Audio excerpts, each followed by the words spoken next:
In France, two candidates apply for the same job. One has a traditional French name and one a North African sounding name.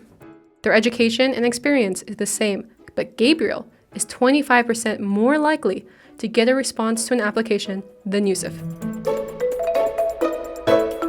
So should I worry about my name?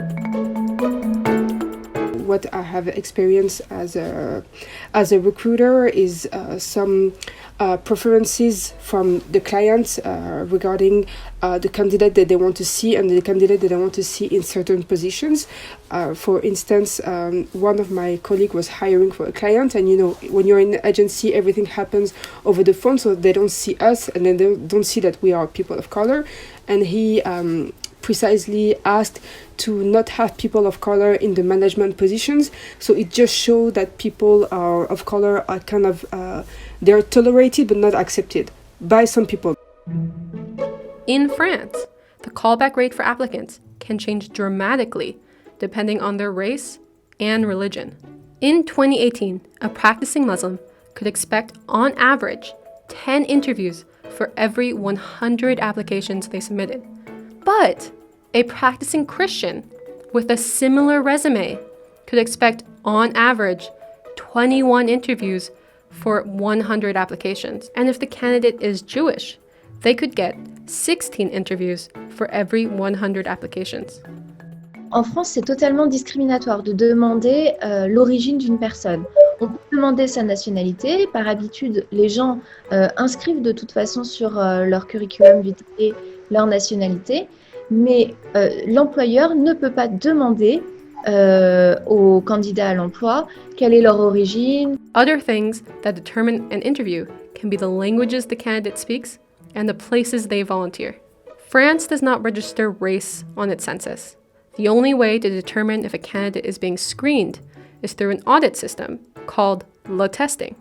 Basically, they have pretty much similar experiences, similar academic backgrounds, amount of experience, time of study, and everything.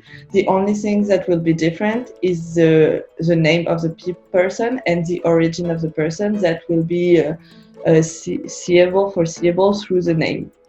And so we candidate with this different resume to the same offer, to the same job offer, and we see if the responses of the employer vary depending on the origin of the person. SOS Racism, France's leading anti-racism organization, has been doing le testing for years with similar results. And there has been little change since these audits began. The paradox is that with the awareness of the existence of discrimination, things are going worse. And that people are more sensitive to it, and they identify more clearly when discrimination occurs or not.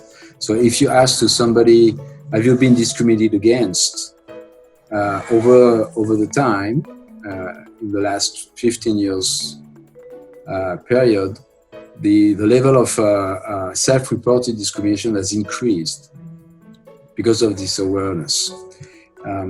The correspondence testing, which are not based on awareness but on observing practices from employers, are also showing maybe not an increase but at least a stability of the gaps.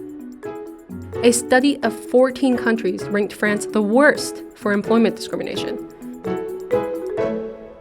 In contrast, Germany has the least employment discrimination, with only a 10% lower interview rate for those without traditional-sounding German names. SOS Racism is advocating for an anonymous CV, but others have argued that would not be enough to tackle this problem. Là où on connaît tous le CV anonyme, la possibilité d'envoyer un CV sans indiquer son nom, etc. Mais le problème va se poser lors du premier entretien d'embauche, qui est souvent soit en présentiel, donc de manière physique, soit visuelle, où on voit l'apparence physique du salarié et où effectivement il peut être écarté à ce moment-là. C'est-à-dire qu'il a passé le premier filtre du CV, mais il ne passe pas le filtre de l'entretien en raison de son apparence physique. France advocates a colorblind response to racism, but the reality appears very different.